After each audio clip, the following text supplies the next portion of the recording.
आज का जो अपना टॉपिक है वो टॉपिक है effect of Coriolis force on bodies falling vertically downward on अर्थ।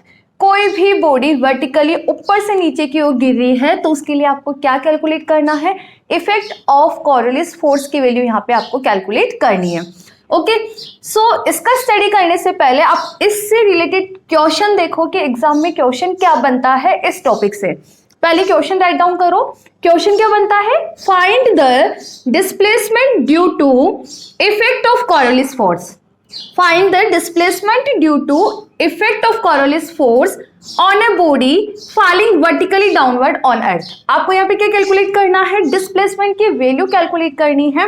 वो डिस्प्लेसमेंट कौन सा, due to effect of Coriolis force. Coriolis force की वजह से जो बॉडी में डिस्प्लेसमेंट हो रहा है उसकी वैल्यू आपको यहाँ पे कैलकुलेट करनी है। और कब कैलकुलेट करनी है, जब कोई बॉडी वर्टिकली ऊपर से नीचे की ओर गिर रही है। ठीक है, इंपॉर्टेंट क्वेश्चन है, 3 मार्क्स का यहाँ से डेरिवेशन पार्ट बनता है अपने आर्यू यूनिवर्सिटी में। ठीक है, बहुत ही सिंपल डेरिवेशन है, बहुत ही सिंपल डेरिवेशन है। 3 मार्क्स का ये क्वेश्चन है। लिखो question, find the displacement, find the displacement due to effect of Coriolis force, due to effect of Coriolis force on a body falling vertically downward on earth. कोई भी body ऊपर से नीचे की ओर वर्टिकली गिर रही है तो उस पे आपको क्या कैलकुलेट करना है, डिस्प्लेसमेंट की वैल्यू कैलकुलेट करनी है जो कि ड्यू टू कोरोलिस फोर्स वहां पे आ रहा है। ठीक है, कर दो क्वेश्चन इरेज, टॉपिक पे आओ। अब टॉपिक क्या है आपका, इफेक्ट ऑफ कोरोलिस फोर्स आपको कैलकुलेट करना है। पहले हम यहाँ पे effect of Coriolis force calculate करेंगे, उसके बाद डिस्प्लेसमेंट की वैल्यू कैलकुलेट करेंगे कि ड्यू टू कोरोलिस फोर्स वहां पे डिस्प्लेसमेंट की वैल्यू हमें कितनी फाइंड आउट होती है। ठीक है, अब देखो इससे पहले आप 3 इक्वेशंस और राइट डाउन कर लो, क्योंकि इस डेरिवेशन में हम वो तीनों इक्वेशंस यूज में लेंगे। गति की समीकरण पढ़ा हुआ है ना, 11th क्लास में हम डेराइव भी करते हैं। इक्वेशंस ऑफ मोशन कौन कौन सी है, इक्वेशंस ऑफ मोशन लिख लो, इसको पहले यहीं पे डालो। इक्वेशंस ऑफ मोशन 3 इक्वेशन है ना, तीनों इक्वेशन को हम क्या करेंगे, डेरिवेशन में यूज में लेंगे। पहली इक्वेशन बताओ, पहली इक्वेशन कितनी होती है, v equal to u plus AT। ठीक है, v यहाँ पे क्या होता है, फाइनल वेलोसिटी, फाइनल वेलोसिटी, और u यहाँ पे क्या है, initial velocity, initial velocity.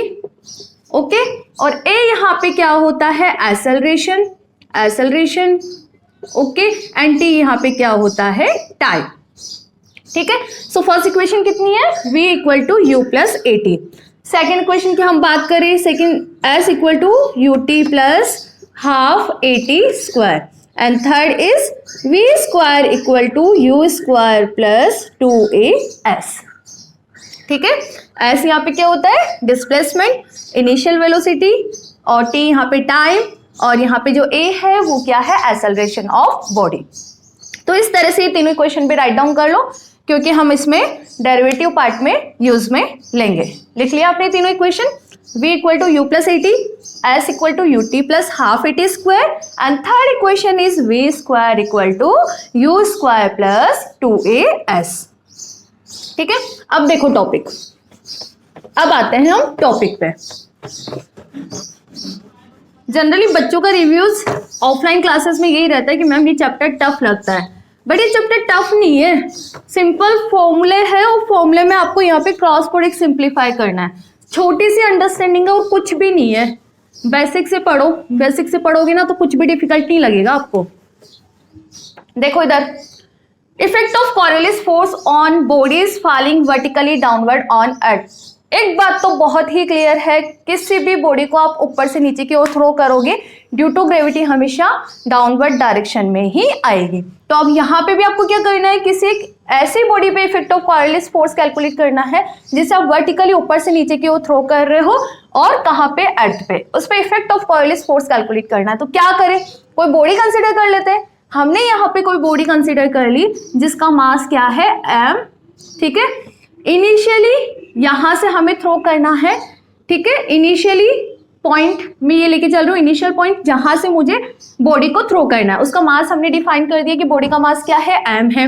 Initial तो ये रेस्ट पे ही होगा ना, आप यहाँ पे लेके चल रहे हो, इट मीन मैंने यहाँ पे इसको पकड़ रखा है, ठीक है। तो इस टाइम तो मेरे पास जो बॉडी है वो क्या है, रेस्ट पे है। तो हमने initial velocity u equal to हमने यहाँ पे क्या डिफाइन कर दिया, 0।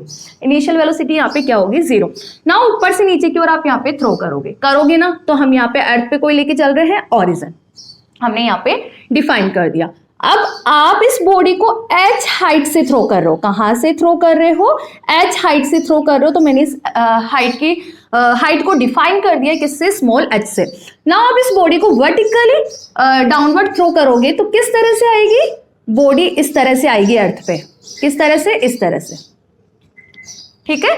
जो बॉडी आएगी वो आपकी यहाँ पे हमें जो फाइंड आउट होगी वो यहाँ पे फाइंड आउट होगी। यदि आप m मास की बॉडी को h हाइट से थ्रो करते हो, ऊपर से नीचे की ओर गिराते हो, तो हमें बॉडी अर्थ पे कहाँ फाइंड आउट हो रही है, यहाँ फाइंड आउट हो रही है। अब आपका टारगेट क्या रहेगा, एक टारगेट तो ये कि बॉडी कहाँ पे आ रही है, अर्थ पे आ रही है, और अर्थ क्या है, रोटेटिंग फ्रेम ऑफ रेफरेंस है। तो आपको 100% यहाँ पे effect of Coriolis force calculate करना ही पड़ेगा, ठीक है। एंड सेकेंड इज आपने क्वेश्चन पढ़ा था ना, आपको क्या कैलकुलेट करना, calculate the value of displacement due to effect of Coriolis force. It mean ये देखो, ये है डिस्प्लेसमेंट, आपको इट मीन इसकी वैल्यू भी कैलकुलेट करनी है, ठीक है। ना अब हम इन डिफाइन करते हैं कि इनकी वैल्यू किस तरह से कैलकुलेट करेंगे। इसकी वैल्यू को कैलकुलेट करने के लिए आप जाओ इससे प्रीवियस वाले टॉपिक पे, कोई भी बॉडी का हम स्टडी कर रहे हैं किस पे, अर्थ पे। जैसे ये बॉडी ऊपर से गिराई तो कहाँ आई, अर्थ पे आई ना। अब इसका हमें स्टडी करना है, तो हम क्या करेंगे, इस बॉडी को अर्थ पे जहां पे ये सिचुएटेड है, पहले अर्थ को डिफाइन कर दो, this is origin. Omega angular velocity से ये क्या करती है, रोटेट करती है। कंसीडर कि ये जो बॉडी है आपने ऊपर से नीचे गिराया तो कहाँ है, इस पॉइंट पी पे है, ठीक है। अब रोटेटिंग फ्रेम ऑफ रेफरेंस है तो इफेक्ट ऑफ कोरियोलिस फोर्स हो गए होगा। अब इसका स्टडी करना है तो हम क्या करेंगे, पॉइंट पी पे हम यहाँ पे क्या करेंगे, फ्रेम ऑफ रेफरेंस ड्रॉ करेंगे। और फ्रेम ऑफ रेफरेंस किस तरह से ड्रॉ करते हैं, एक्स प्राइम डायरेक्शन आप किस तरफ से लेते हो, ईस्ट डायरेक्शन में। वाई प्राइम आप डायरेक्शन किस तरफ लेते हो, नॉर्थ डायरेक्शन में, ठीक है। और जो जेड प्राइम है वो क्या लेते हो, आउटवर्ड, वर्टिकली आउटवर्ड फ्रॉम अर्थ या वर्टिकली अपवर्ड डायरेक्शन आप डिफाइन करते हो ना, एक्स प्राइम, वाई प्राइम और जेड प्राइम को। तो सिमिलरली हम यहाँ पे भी क्या करेंगे, ये रहा r, lining joining from origin to point p, इसको हम किससे डिफाइन करते हैं, आर से, ओके। अब यहाँ पे क्या करेंगे, जहां पे पार्टिकल गिर रहा है वहां पे हम इसका स्टडी करने के लिए फ्रेम ऑफ रेफरेंस ड्रॉ कर देते हैं। हमने फ्रेम ऑफ रेफरेंस ड्रॉ कर दिया, x prime toward east direction, okay, y prime toward north direction, ठीक है। और जेड प्राइम कैसे होता है, vertically upward direction, vertically upward direction. तो इस तरह से ये पॉइंट हमें अर्थ पे मिला, तो इस पॉइंट पे हमने यहाँ पे क्या कर दिया, स्टडी करने के लिए फ्रेम ऑफ रेफरेंस ड्रॉ कर दिया, ठीक है। यहाँ तक कोई डाउट आपको, पहले भी करते हुए आए, हम पहले वाले टॉपिक्स में भी कर रहे थे हम ये, तो ठीक है। तो वही प्रोसेस हमने यहाँ पे कर दी। ये करने का रीजन क्या है, देखो अभी आपको यहाँ समझ आ जाएगा कि आपको एक्चुअल में वैल्यू क्या कैलकुलेट करनी है। अब देखो, आप पार्टिकल को ऊपर से नीचे की ओर थ्रो कर रहे हो, ऊपर से नीचे की मतलब डाउनवर्ड आप क्या कर रहे हो, थ्रो कर रहे हो। अपवर्ड डायरेक्शन में आप क्या लेके चल रहे हो, जेड प्राइम, तो डाउनवर्ड डायरेक्शन में क्या होगी, माइनस का Z prime axis, it mean this is minus का के प्राइम। समझ आया आपको, कैसे लिखा हमने, जेड प्राइम हम कैसे लेके चलते हैं, वर्टिकली अपवर्ड डायरेक्शन में लेके चलते हैं। अब आप ऊपर से नीचे की ओर थ्रो कर रहे हो तो वर्टिकली डाउनवर्ड डायरेक्शन हो गई ना, तो अपने आप यहाँ पे डायरेक्शन क्या हो जाएगी, माइनस का के, ठीक है। नाउ इधर देखो, आप यहाँ पे क्या लेके चल रहे हो, ओरिजिन लेके चल रहे हो, ऊपर से नीचे की ओर थ्रो कर रहे हो आप, ये रहा ओरिजिन, ठीक है। पॉइंट पे को हम एज ए ओरिजिन कंसीडर करते हैं, उसके बाद फ्रेम ऑफ रेफरेंस थ्रो करते हैं, तो ये रहा आपका ओरिजिन। इट मीन जो पार्टिकल है आपका वो कहाँ आ रहा है, एक्स प्राइम डायरेक्शन में, this is ex prime direction. मैंने इसी वजह से ये आपको समझाया ताकि आपको ये समझ आए कि हमने यहाँ पे एक्सिस किस तरह से डिफाइन किए, and this is Z prime axis, okay, और माइनस का जेड प्राइम एक्सिस।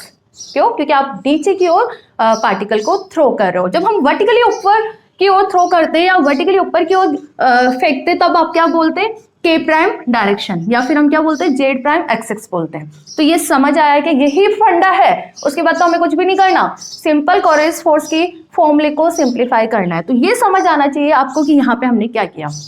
आया समझ, रिपीट करना है तो देख लो, कोई दिक्कत नहीं है। हमने कोई बॉडी ली, मास हम उसको ऊपर से नीचे की ओर थ्रो किया, तो हमने क्या कंसीडर कर लिया कि जो भी आप बॉडी लेके चल रहे हो उसका मास m है, initial v equal to u equal to क्या होगा 0, इनिशियल वेलोसिटी u से डिफाइन कर रहे हैं, उसको हम h हाइट से थ्रो कर रहे हैं, h हाइट से हमने ऊपर से नीचे की ओर गिराया इसको, तो पार्टिकल हमें अर्थ पे कहाँ फाइंड आउट हो रहा है, यहाँ फाइंड आउट हो रहा है। ओके, ओरिजिन से हमें यहाँ फाइंड आउट हो रहा है। अब इसका स्टडी करना है तो अर्थ रोटेटिंग फ्रेम ऑफ रेफरेंस है, तो कोरियोलिस फोर्स का इफेक्ट तो होगा ही होगा, तो हमने यहाँ पे इस पॉइंट पे को ओरिजिन कंसीडर करके फ्रेम ऑफ रेफरेंस ड्रॉ कर दिया। फ्रेम ऑफ रेफरेंस जिस तरह से हम पहले ड्रॉ करते हुए आए थे उसी तरह से हमने यहाँ पे ड्रॉ किया। इसका ये प्रॉफिट हुआ है कि हमें ये इनके डायरेक्शंस पता चल गए, इनकी हमें एक्सेस पता चल गई। ठीक है, तो देखो अभी अपने डेरिवेशन में ये यूजफुल है, ये तो अंडरस्टैंडिंग के हिसाब से डायग्राम है। यहाँ पे ये बना लो इक्वेटर, आप जो बनाते हो, ठीक है, बनाते हो ना ये इक्वेटर प्लान, ठीक है। सुनो अब मैं इसको तो इरेज कर दूं क्योंकि मुझे डेरिवेटिव पार्ट करना है, ये वाला आप डायग्राम रहने दो। और आई होप आपको ये समझ आ चुका है कि हमने यहाँ पे जेड प्राइम एक्सेस किस तरह से डिफाइन किए और एक्स प्राइम एक्सेस किस तरह से डिफाइन किए। सो करते हैं स्टार्ट। लेटस जो आपने किया पहले वो लिख लो, उसके बाद की प्रोसेस में आपको बताती हूँ कि क्या होगा। Let a body of mass m is falling downward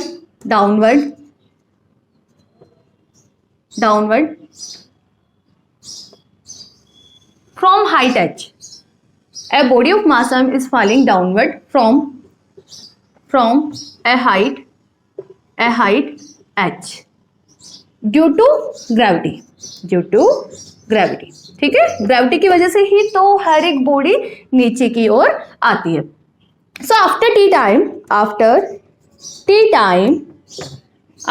time velocity of body, बताओ आप क्या होगा, वेलोसिटी ऑफ बॉडी दिख रहा है क्या आपको, थोड़ा साइड हो, ये देखो हमने यहाँ पे क्या किया, हम जो मास ऑफ एम मास का कोई बॉडी लेके चल रहे थे उसको थ्रो कर रहे हैं एच हाइट से, तो हमने यहाँ पे क्या कंसीडर कर लिया, let a body of mass m is falling downward from a height h due to gravity, ठीक है।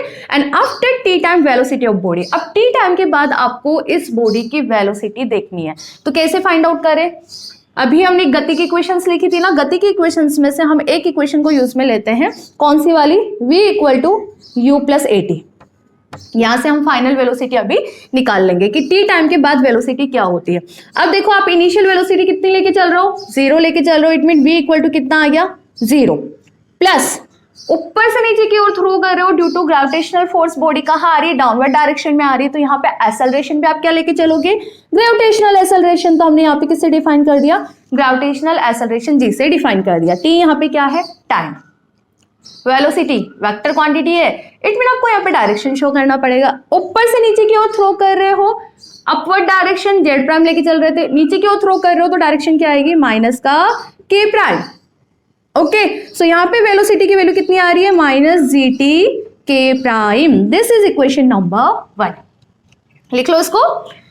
कोई भी बॉडी आप ऊपर से गिरा रहे हो नीचे की ओर तो उसकी फाइनल वेलोसिटी हमें कितनी फाइंड आउट हो रही है, माइनस का जी टी के प्राइम, ठीक है। नाउ लेटीट्यूड यदि लैम्डा है, अब देखो गिर के तो आ रही है हमारे पास, अर्थ पे ही आ रही है, तो अर्थ पे अब किससे डिफाइन कर रहे थे आप इसको सिंप्लीफाई करने के लिए, अर्थ यदि ओमेगा एंगुलर वेलोसिटी से रोटेट कर रही है और लैम्डा लैटिट्यूड बनाता है बॉडी, तो वहां पे ओमेगा की वैल्यू कितनी आ रही थी, इफ लिख लो यहां पे, if latitude angle of body, latitude angle of body is lambda, यदि लैटिट्यूड एंगल पता है ना आपको, लैटिट्यूड एंगल क्या होता है, एक बार याद कर लो, थोड़ा सा मैं वापस यहाँ पे डिफाइन कर देती हूँ, लास्ट लेक्चर में तो हमने पढ़ा ही है, कोई दिक्कत नहीं। यहाँ देखो एक बार, कोई भी बॉडी यदि यहाँ है, इसको हमने पॉइंट पी से डिफाइन कर दिया, line joining from origin to point p, this is r vector. Latitude angle होता है क्या, the angle between line joining from point to origin at equator plane, ये क्या होता है आपका इक्वेटर प्लेन होता है। तो एंगल किस किस के बीच में, line joining from point to origin and equator plane, इन दोनों के बीच का जो एंगल बनता है उसे हम क्या बोलते हैं, latitude angle. So if the latitude of body is lambda then omega, बताओ ओमेगा की वैल्यू कितनी होगी, बताया था ना हमने लास्ट लेक्चर में, अच्छे से देखना वहां पे ओमेगा कितना आ रहा है, omega cos lambda J prime plus omega sine lambda K prime, ठीक है। This is equation number 2। हमने सिंप्लीफाई किया था ना वहां पे ओमेगा की वैल्यू, एक बार आप देख लेना, कोई दिक्कत नहीं है। यदि आपको नहीं समझ आया है तो इससे प्रीवियस वाले लेक्चर्स में मैंने ओमेगा की वैल्यू पूरी कैलकुलेट कर रखी है कि हम किस तरह से डेराइव करते हैं, तो प्लीज आप एक बार उस लेक्चर पे जाइए, आपको अच्छे से समझ आ जाएगा कि ओमेगा की वैल्यू किस तरह से आई है। ठीक है, लेटीट्यूड की वैल्यू कितनी है, लैम्डा, तो आपके पास ओमेगा की वैल्यू कितनी आती है, omega cos lambda J prime plus omega sine lambda K prime. ठीक है, यहाँ तो कोई दिक्कत। नाउ आपको क्या कैलकुलेट करना है, effect of Coriolis force. So effect of Coriolis force, effect of Coriolis force, बताओ फॉर्मूला क्या होता है कोरियोलिस फोर्स का, f c equal to minus का 2m omega cross we prime, यही होता है ना। This is equation number 3। तो अब करना क्या है आपको, omega cross we prime calculate करना है, आपके पास effect of Coriolis force calculate हो जाएगा। ठीक है, सो क्या करें, पुट कर दो फ्रॉम इक्वेशन नंबर 1 and 2। ठीक है, पुट द वैल्यूज या substitute the value, put the values from equation 1 and 2 in equation 3। ठीक है, पुट करो एक बार, यदि आप इसमें पुट करते हो तो क्या वैल्यू आएगी, f c equal to minus का 2m, यही सिंप्लीफाई कर दो। कैसे सिंप्लीफाई करते हैं, डिटर्मिनेंट मेथड से कर रही हूं मैं, i prime j prime and k prime, करो पुट। वैल्यूज यदि हमें पुट करनी है, पहले है omega cross we prime, omega की वैल्यू कितनी थी, ये रही आपके पास, गिवन है। देखो यहाँ पे आई प्राइम का कंपोनेंट है क्या, यहाँ पे नहीं है, इट मीन 0। जे प्राइम का कंपोनेंट देखो कितना है, omega cos lambda, K prime का कंपोनेंट कितना है, ओमेगा साइन लैम्डा। ठीक है, इसका क्रॉस प्रोडक्ट किससे कर रहे हो, वी प्राइम से कर रहे हो। वी प्राइम पे आओ, वी प्राइम हमें कितना कैलकुलेट हो रहा था, यहां लिख रही हूं मैं, वी प्राइम कितना आ रहा था, माइनस जी टी के प्राइम, यही आ रहा था ना। तो I prime 0, J prime 0, but के प्राइम कितना फाइंड आउट हो रहा है, माइनस का जी टी। ठीक है, नाउ इसको सिंप्लीफाई करना है, करो इसको simplify. F c equal to, इसको इरेज कर दूं, f c equal to minus का 2m। कैसे करते हैं सिंप्लीफाई, इसको दो मेथड बताए थे मैंने, आप दोनों मेथड से कर सकते हो जो आपको सही लगे। देखो यहाँ पे आई प्राइम का कंपोनेंट कैलकुलेट करना है, तो पहले आई प्राइम को लिख दो, इसको हाइड कर दो, इन दोनों का क्रॉस प्रोडक्ट कर दो, करो। इसका इसके साथ क्रॉस प्रोडक्ट करोगे और फिर इसका इसके साथ क्रॉस प्रोडक्ट करोगे, तो इसका इसके साथ करो, कितना आ रहा है, minus G T omega cos lambda. ठीक है, इसका इसके साथ करोगे तो माइनस ऑफ दिस मल्टीप्लीकेशन, तो 0 का करोगे तो कितना आएगा, 0। It mean I prime component हम कैलकुलेट कर चुके हैं। फिर क्या आता है, minus of J prime, j prime का देख लो, ये कंपोनेंट कैलकुलेट करना है, इसको हाइड कर दो और इन दोनों का क्रॉस प्रोडक्ट कर दो। 0 का इससे करोगे तो 0 ही आएगा, इसका इसके साथ करोगे तो 0 ही आएगा, क्योंकि यहाँ पे भी 0, it mean this is 0। Plus का के प्राइम का कंपोनेंट देखो, इसको हाइड कर दो, दोनों को क्रॉस प्रोडक्ट कर दो, this is 0 and this is 0, it mean this is 0। कोई दिक्कत यहाँ तक नहीं है। ना उसको और सिंप्लीफाई करो, f c equal to minus का 2m, अंदर यदि हम मल्टीप्लाई करेंगे कितना आ रहा है, G T omega cos lambda, ये वाला माइनस साइन, ये वाला माइनस साइन मिलके प्लस साइन बना रहा है, और यहाँ पे क्या है, आई प्राइम, ये कितना है 0, ये भी कितना है 0, और ये भी कितना है 0। It mean effect of Coriolis force आपको कितना कैलकुलेट हो रहा है, 2mgt omega cos lambda I prime. This is equation number 4। It mean यदि आप ऊपर से नीचे की ओर बॉडी को थ्रो करते हो तो उस बॉडी पे कोरियोलिस फोर्स किस डायरेक्शन में लगता है, आई प्राइम डायरेक्शन में लगता है। I prime it mean ex prime direction में लगता है। एक्स प्राइम आप किस डायरेक्शन में लेके चल रहे थे, ईस्ट डायरेक्शन में। जब भी आप बॉडी को ऊपर से नीचे की ओर थ्रो करोगे तो उस पे कोरियोलिस फोर्स किस डायरेक्शन में लगेगा, ईस्ट डायरेक्शन में लगेगा। ईस्ट डायरेक्शन में लग रहा है, इट मीन डिस्प्लेसमेंट भी आपको ईस्ट डायरेक्शन में ही मिल रहा है। और आप देख भी सकते हो कि जो बॉडी है आपको कहाँ फाइंड आउट हो रही है, एक्स प्राइम डायरेक्शन में फाइंड आउट हो रही है। इट मीन अब आपका नेक्स्ट टारगेट क्या रहेगा, डिस्प्लेसमेंट की वैल्यू कैलकुलेट करनी है। पहले लिख लो इसको यहां तक, ठीक है। उसके बाद हम डिस्प्लेसमेंट की वैल्यू कैलकुलेट करेंगे। आ गया, ये तो फोर्स कुछ भी नहीं है, जो सिंपल फॉर्मूला अप्लाई किया, क्रॉस प्रोडक्ट हमने यहाँ पे सिंप्लीफाई किया। करो इसको जल्दी से करो, खतरनाक गर्मी हो रही है। कर दो ऊपर का थोड़ा सा erase.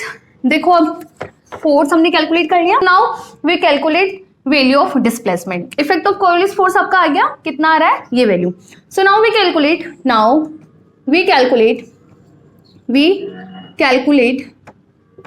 The value of displacement of body, ठीक है, टुवर्ड ईस्ट डायरेक्शन। कैसे कैलकुलेट करें? देखो न्यूटन की इक्वेशन पता है, Newton second law, f equal to कितना होता है, m a by Newton's second law. देखो हम क्या करेंगे, यहाँ पे जो एफ आपका कितना आ रहा है, ये आ रहा है, और एफ की वैल्यू कितनी होगी, यदि पार्टिकल का मास या बॉडी का मास कितना है एम, तो एफ की वैल्यू यहाँ पे कितना होगा एम ए, और यहाँ वो क्या होता है मास ऑफ बॉडी, तो एम तो हमने यहाँ पे ये लिख दिया। एक्सेलरेशन ऑफ बॉडी, एक्सेलरेशन को आप इसमें क्या बोलते हैं, कोऑर्डिनेट्स की फॉर्म में लिखोगे, पोजीशन की फॉर्म में लिखोगे, तो कैसे लिखते हो, d2 डिस्प्लेसमेंट किस डायरेक्शन में हो रहा है, x prime upon dt square. By Newton second law f equal to कितना होता है एम ए, और ये है value, and now this is equal to this, ठीक है, by Newton equation this is equal to this, दोनों का हम क्या करेंगे इक्वल पुट करेंगे। तो उसके बाद हमें यहाँ पे डिस्प्लेसमेंट की वैल्यू कैलकुलेट करनी है, तो हम यहाँ से कैलकुलेट कर लेंगे। So now this is equation number 5 दे दो। So from equation number 4 and 5 यहीं पे लिख दो क्या, ताकि ये वैल्यू मुझे वापस नहीं लिखनी पड़ेगी। देखो इसके बाद लिखो आप from equation 4 and 5 this is equal to this, ठीक है, from equation number 5 this is equal to this. मैं यहाँ पे ये वैल्यू यही रख रही हूँ, ये किसके इक्वल होगा, इसके इक्वल होगा। It mean this is equal to कितना है m d2 x prime upon dt square.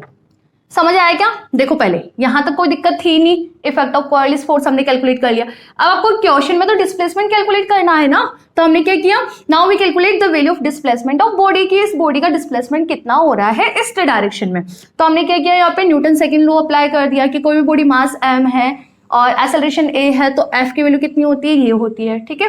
Now this force and Coriolis force हमने कैलकुलेट किया, दोनों को हमने क्या किया, इक्वल पुट किया है। अब आपको कैलकुलेट क्या करना है, डिस्प्लेसमेंट कैलकुलेट करना है। तो इधर देखो अब एक बार कैसे कैलकुलेट करेंगे, मास m से मास m कैंसिल, ठीक है। अब आपको फाइंड आउट कितना हो रहा है, डबल डिफरेंशिएशन हो रहा है ना, इस डिफरेंशिएशन को रिमूव करना है, हमें x प्राइम कैलकुलेट करना है, तो क्या करें, इंटीग्रेट कर देते हैं। सो हम क्या करेंगे, इंटीग्रेटिंग दिस इक्वेशन, इस इक्वेशन नंबर 6 दे दो, इंटीग्रेटिंग इक्वेशन नंबर 6 लिखो, इंटीग्रेटिंग इक्वेशन 6। यदि हम इसको इंटीग्रेट करते हैं टाइम के रेस्पेक्ट में, यदि हम इसको 1 टाइम इंटीग्रेट करते हैं, तो वैल्यू देखो क्या आएगी, इंटीग्रेट करो इसको, एक डिफरेंशिएशन का साइन हट जाएगा, केवल आपके पास रह जाएगा dx प्राइम बाय dt। इस साइड करो 2g omega cos lambda, T के रेस्पेक्ट में कर रहा हूं ना, ओमेगा कोस लैम्डा, टी का करते तो कितना आता है t स्क्वायर बाई 2, ठीक है। और डायरेक्शन कितनी है आपके पास i कैप, और यहाँ पे इंटीग्रेटिंग कांस्टेंट क्या आता है, यहाँ पे इंटीग्रेटिंग कांस्टेंट। इंटीग्रेशन का बेसिक फॉर्मूला पता है ना आपको, ये बताओ, देखो बेसिक फॉर्मूला लिख लो, नहीं पता है तो लिख लो, कोई दिक्कत नहीं है। बेसिक फॉर्मूला क्या होता है, इंटीग्रेशन ऑफ x की पावर n dx, इसका फॉर्मूला क्या होता है, x की power n+1 is divide bye n+1। हमने यहाँ पे t के रेस्पेक्ट में इंटीग्रेशन किया है ना, तो t की पावर कितनी है, 1 है, तो अप्लाई करो t की पावर 1, n कितना होता है यहाँ पे, इसकी जो पावर होती है, अब यहाँ पे कुछ नहीं लिखा हुआ है मतलब 1 है, तो n की वैल्यू कितनी है 1। तो इस फॉर्मूले में जस्ट सिंपल 1 वैल्यू पुट करनी है, तो पुट करो, t की पावर 1+1 कितना होगा, 2 इज डिवाइड बाय 1+1 कितना हो गया 2, इट मीन कितना आ रहा है t स्क्वायर बाय 2, और ये रहा आपका t square by 2। This is basic formula of integration, ठीक है। अब देखो यहाँ पे at t equal to 0, at t equal to 0, initial velocity कितनी होती है 0, it mean dx prime by dt equal to 0। Why, because initial velocity t equal to 0 पे तो क्या था, यहाँ पे कितना है 0। यदि ये इक्वल टू 0 है तो c की वैल्यू बताओ कितनी आ रही है, पुट करो, t इक्वल टू 0 पे ये 0, इट मीन ये 0, और t इक्वल टू आप ये 0 पुट करोगे, इट मीन कितना आ रहा है, c इक्वल टू 0, ठीक है। यदि c इक्वल टू 0 आ रहा है तो आपके पास ये इक्वेशन क्या बनेगी, dx prime by dt equal to 2 से 2 कैंसिल कर दो, ठीक है। आपके पास रिमेनिंग टर्म कितना है, g omega cos lambda t square i prime, and this is equation number 7। ठीक है। नेक्स्ट आपको एक्स प्राइम कैलकुलेट करना है, तो क्या करें, वन टाइम और इंटीग्रेट कर देते हैं इस इक्वेशन को, ठीक है। So integrating this equation again, equation number 7 को आप एक बार और इंटीग्रेटिंग कर दो। Now integrate equation 7 with respect to time. करो एक बार, कर लोगे ना, एक बार इंटीग्रेट करोगे तो ये वाला डिफरेंशिएशन भी हट जाएगा। X prime equal to g omega cos lambda t square का, करो टी स्क्वायर का integration, t square d t, बताओ कितना आएगा, टी की पावर n प्लस 1, मतलब 2 + 1 3 is divide by n plus 1, it mean 3, कितना आ रहा है t cube by 3 plus integrating constant, ठीक है।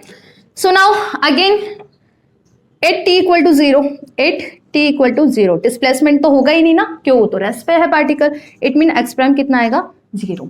So from equation number 8, from equation number 8,